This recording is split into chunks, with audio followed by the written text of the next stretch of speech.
उपासक सहनशील इतना होना चाहिए, आंतरिक विकारों का पूर्ण रूप से सहन करने का स्वभाव बना लेना चाहिए। आंतरिक विकार काम वेदना, क्रोध की जलन, लोभ की प्रवृत्ति, मोह की ममता, अहंकार का मद, किसी भी वस्तु व्यक्ति स्थान को लेकर, और मात्सर्यता, किसी की उन्नति देखकर अंदर ईर्ष्या होना, इनको सह जाए। ऐसा नहीं कि उपासक के हृदय में ये स्फुरित ही नहीं होते, ये तो सिद्धों के हृदय में स्फुरित नहीं होते, लेकिन साधक के हृदय में स्फुरित होते हैं, पर वो इनको सहता है, इनके अनुसार कोई चेष्टा नहीं करता। अंदर की मार को जो सह गया वही महापुरुष कहा जाता है। जो मद को, मोह को, मदन को, तीन को परास्त करता है उसे महापुरुष कहते हैं। कोई अहंकार नहीं, कोई भी काम कामना वासना नहीं, किसी से कोई मोह ममता नहीं। अब मैं अपने भगवान का स्वरूप देखकर सब जीवन शो प्रीति। मद, मदन, मोह विजयी वो महापुरुष। तो विजयी होने के लिए इनको सहा जाता है, बस इसी से आप जीत जाएंगे और ये हार जाएंगे। जिसने सहने का निश्चय कर लिया वही महाभागवत। सहत सहत बाढ़े भगति, उसके हृदय में भक्ति का प्रतिपल ऐसा स्वरूप बढ़ता रहता है कि वो अन्य का चिंतन करने की वृत्ति ही खो देता है, अनन्य चिंतन में डूबा रहता है। बाहरी कोई गाली दे, मारे, तिरस्कार करके निकाल दे, सह जाओ, तुम पवित्र हो जाओगे, तुम महान बन जाओगे। ये संसारी पुरुष इसे नहीं समझ पाएंगे क्योंकि अहम है। कैसे सह जाऊं? वो हमको ऐसा बोलेगा, हम सह जाएंगे, फिर वो और बोलेगा, नहीं, वो बोलने लायक नहीं रहेगा। आप सह जाओ, ये आपका सहनशीलता का स्वभाव ही उसको परास्त कर देगा। सबसे बड़ा बल क्षमा, और वही क्षमा उसका परिवर्तन कर देगी। नहीं परिवर्तन करने लायक है, दंड देने लायक है, तो उसका पतन भी हो जाएगा, बहुत बुरी तरह से नष्ट हो जाएगा। वो माँ क्षमा साप होते भारी, दोनों तरह की मार सह जाए वही महात्मा, चाहे गृहस्थ हो या विरक्त हो। तितिक्षा पहला लक्षण है भगवत प्राप्ति के उपासक का, सहन करना। इसे अंदर बैठा लिए, ना तो किसी से कहना है, ना किसी से सहयोग लेना है, चाहे बाहरी आक्रमण हो चाहे आंतरिक। चुपचाप अपने आराध्य देव का विधान देखना है, बस आप जीत जाओगे माया पर। आप मन को अपने अधीन कर लेंगे, जो बहुत कठिन बात है। श्रीपाद प्रबोधानंद जी महाराज करुणा करके कह रहे हैं, अय उपासक, चांडाल स्वखरादिवद् यदि जनाः कुर्वन्ति सर्वे तिरस्कारं दुर्विषहञ्च तेन नहि मे खेदस्तनीयानपि देवा दिव्यैमे च भूतनिवहाः प्राणाश्च दद्युर्महा स्नेहात् तुष्टमतो न मे गुरुतृषो श्रीवृंदावनीये रसे। ऐ मित्र, ऐ सखे, मेरी बात मान ले। जो नीच पुरुष के द्वारा की हुई अपमान को मुस्कुरा के सह जाता है, वो प्रिया प्रीतम के प्रेम को सहने की योग्यता प्राप्त कर लेता है।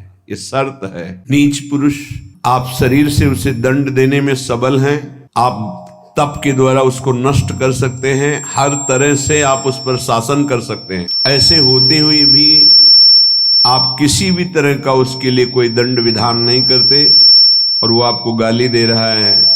हो सकता है वो आपके शरीर को भी चोट पहुंचा दे, आप मुस्कुरा के चल दिए तो आपको वो वस्तु मिलेगी जो बड़ी बड़ी साधना से नहीं मिलती। ये रहस्य है। यह रहस्य जल्दी किसी की समझ में नहीं आता है। अगर समझ में आ गई तो समझ प्रिया प्रीतम के चरणों तक पहुंच जाएगी। प्रार्थना मान लीजिए, सहन करना प्रिया प्रीतम को प्राप्त करना है। कहने चांडाल स्वखरादिवद, जैसे कोई गधे को, कुत्ते को ऐसे बुरी तरह से तिरस्कार करे, वो क्या करेगा? चल देगा। गधा खड़ा है, क्या करोगे? डंडा मारोगे, उसको गाली दोगे, वो चल देगा वहां से। वो कोई आप प्रतिक्रिया नहीं करेगा आपके प्रति, वो भाग पड़ेगा वहां से। कुत्ता है, आप टुकड़ा रोटी का डालिए, पुचकारिए, आएगा, फिर डंडा मार दीजिए, फिर चला जाए, फिर पुचकारिए, वो फिर एक बार आपको देखकर हिम्मत करेगा, फिर आएगा, फिर मार दीजिए। वो कोई प्रतिक्रिया नहीं करेगा, प्रतिकूल व्यवहार नहीं कर पाएगा। ऐसे एक बार परमहंस श्री स्वामी ओंकारानंद सरस्वती जी महाराज उनके चरणों में बैठे हुए थे, तब उन्होंने कहा, बच्चा, साधु को इतना सहनशील होना चाहिए जैसे कुत्ते का सहनशील स्वभाव। उसे टुकड़ा डालो, पुचकारो, आ जाएगा, डंडा मारो, भाग जाएगा, फिर बुलाओ, फिर आ जाएगा। उसको मान अपमान का कहीं कोई बोध नहीं। ऐसे ही कई बार साधु का अपमान हो, फिर आओ अच्छा ले लो रोटी, फिर गाली दे, फिर भगा दे, फिर आओ अच्छा ले लो। उसको कभी बुरा नहीं लगना चाहिए और आखिरी बात तक फिर हाथ फैला देना। लाइए, ये बड़ी बात जो महापुरुषों में पाई गई, ये बड़ी बात पाई गई। मानापमान का किंचन मात्र भी कोई प्रभाव नहीं, श्वान की तरह जैसे उसको मान अपमान का कोई, तब वो त्रिभुवन पूज्य ब्रह्मा के द्वारा भी नमस्कार योग्य हो जाता है। ऐसे महापुरुषों के पीछे भगवान डोलते हैं कि इनकी चरण रज हमारे ऊपर पड़ जाए। स्वयं भगवान कहते हैं, मैं ऐसे भक्तों के पीछे डोलता हूँ। निरपेक्षम मुनिम शांतम निर्वैरम सम दर्शनम अनुब्रजाम्य हम नित्यम पूयेत्यंगुरेणु भी। बहुत बढ़िया अवसर है, सह जाओ। जब कर्म भोग आता है तो किसको गाली दोगे? सहते हो ना, तो एक कर्म भोग मानकर सह जाओ। अंदर विकार आवे तो सह जाओ, बाहर कोई अपमान करे, गाली दे तो सह जाओ। बहुत ऐसे स्थान पर पहुंच जाओगे जहां सुख ही सुख है, दुख का लेश नहीं है। और अपमान करने वाले, निंदा करने वाले वहां पहुंचाने में हमारा बड़ा सहयोग करते हैं। इसलिए कभी इनका बुरा ना सोचे। करत जे अनशहन निंदक तिन्हु पे अनुग्रह कियो। हे भगवान, इनको कभी दंड मत देना, इनकी बुद्धि शुद्ध कर दो, इनका शरीर स्वस्थ रहे। नाथ, ये तो यंत्र मात्र हैं आपके मंगल विधान कराने में, हम इनको बिल्कुल दोषी नहीं मानते।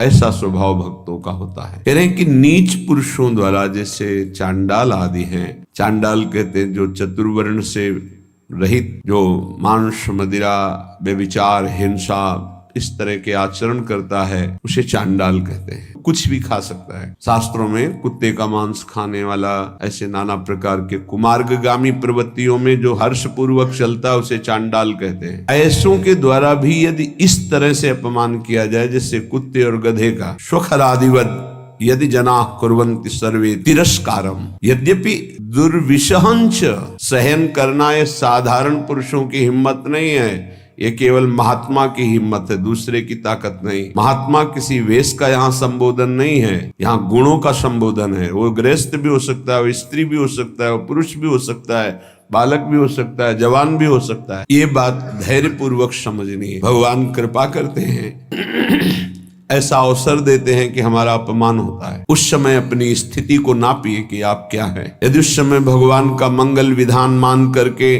आप प्रसन्न मुद्रा में हैं, जोई जोई प्यारो करे सोई मुहि भावे, बस बात बन गई। देखना कुछ ही दिनों में आपकी भूमिका बदल जाएगी हृदय की, आपकी स्थिति अध्यात्म की ऊंचाई पर पहुंच जाएगी।